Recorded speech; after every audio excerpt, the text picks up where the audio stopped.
Oi pessoal, vamos aí às raízes, número de raízes e sinal da função quadrática. Começando aqui, nesse último quadro aqui. A função quadrática é da forma y igual a x ao quadrado mais bx mais c. Esses números a, b e c, coeficientes, eles são números reais, eles pertencem a R e o a é diferente de zero. Porque se o a for zero, esse termo dá zero e fica apenas bx mais c, que é uma função de primeiro grau, cujo gráfico é uma reta. Para calcular as raízes, nós precisamos de delta, b ao quadrado menos 4 vezes abc, e a fórmula de Bhaskara, ou um outro processo, não existe só a fórmula de Bhaskara, mas é a mais usada para achar as raízes. Menos b mais ou menos raiz de delta sobre 2a.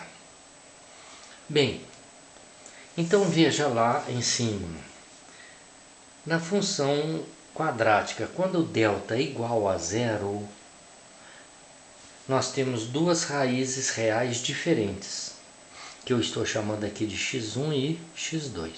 Se o a da função for positivo, a concavidade para cima. Então a curva vai cortar o eixo x em dois pontos, que são as raízes. Se o a é negativo, contrário, concavidade para baixo. Daqui a pouco eu vou falar desses sinais aí em preto. Beleza? Se o delta é igual a zero, ela tem duas raízes reais iguais, chamada raiz dupla. Nesse caso, a parábola só toca o eixo x em um ponto. Ela toca num ponto. Aqui são as raízes x1 e x2 iguais. Se o E é positivo, concavidade para cima. Se o A é negativo, concavidade para baixo. E se o delta for menor que zero, for um número negativo, não há raízes reais. Há as chamadas raízes imaginárias do conjunto C.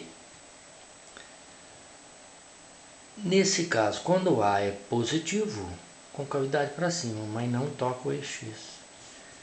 A negativo, concavidade para baixo, não encontra o eixo x. Certo? Vamos ver agora esses sinaizinhos que eu coloquei. É o sinal da função. Que função? A função é y. Então veja aqui. Quando o delta é positivo, nos dois casos, para x situado entre as raízes, a função tem um sinal contrário ao de a. Esses sinais em preto aqui é o sinal de y, viu pessoal? Não de x. Então, repito. Quando o delta é positivo, para x situado entre as raízes, o y tem um sinal contrário ao de a. O a não é positivo, o y vai ser negativo. E para x situado fora do intervalo das raízes, a função tem o mesmo sinal de a, positivo. Aqui, mesma coisa. Delta positivo. Entre as raízes, a função tem um sinal contrário ao de a. O a não é negativo, a função vai ser positiva. Y positivo para x situado entre as raízes. E para x fora do intervalo das raízes, a função tem o quê? O mesmo sinal de a, negativo. E quando o delta é igual a zero? E se o a é positivo, a função é positiva o y é positivo para todos os valores de x diferentes da raiz. Porque na raiz o valor de x é zero. Tá? Beleza? Quando x é igual quando você substituir o valor da raiz na equação da função, dá zero. Não dá positivo nem negativo. Então, olha bem, a função tem o mesmo sinal de a para todo x diferente da raiz. A função tem o mesmo sinal de a, olha aqui, negativo, a negativo. Tem o mesmo sinal de a para todo x diferente da raiz.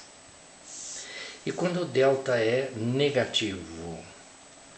Quando o delta é negativo, a função tem o mesmo sinal de a para todo valor de x. A positivo.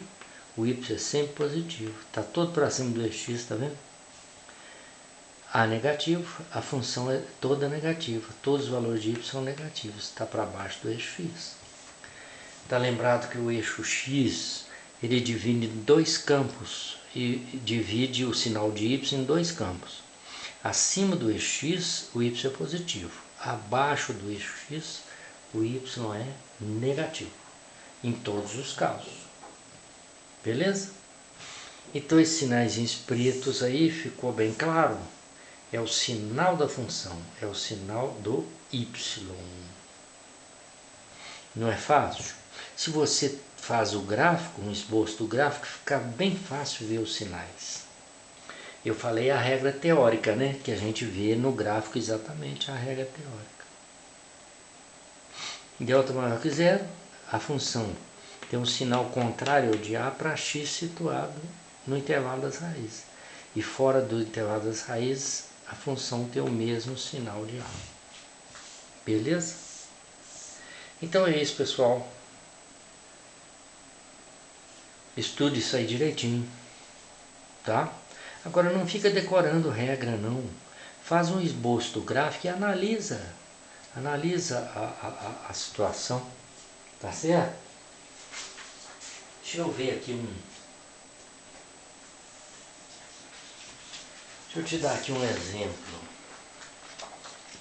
exemplo. Você tem uma função, foi dada a equação de uma função e a questão te pede o estudo do sinal da função, para você estudar o sinal da função. O que é estudar o sinal da função? É você dizer para quais valores de y a função é positiva, negativa ou nula. Então, uma determinada função deu o seguinte gráfico. Por exemplo,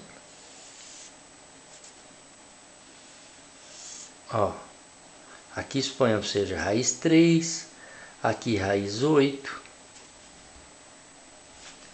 O esboço do gráfico foi feito com base na equação da função, certo? Aí você vai verificar o seguinte, para baixo do eixo x, todo y é negativo, então essa parte da curva aqui, que está para baixo do eixo x, todos os valores de y dessa parte são negativos, negativos, está para baixo de zero, está para baixo do eixo x. Para quais valores de x? Para os valores de x que estão situados entre 3 e 8. Então, aqui o y é negativo, isso aqui é o valor é o sinal do y, não de x. Então veja bem, se eu tenho para x situado entre 3 e 8, x situado entre 3 e 8, eu vou ter o quê? Eu vou ter y menor que zero, y negativo. E para x menor que 3? Para x menor que 3, ou então para x maior que 8, o que nós temos? Nós vamos ter o y o quê?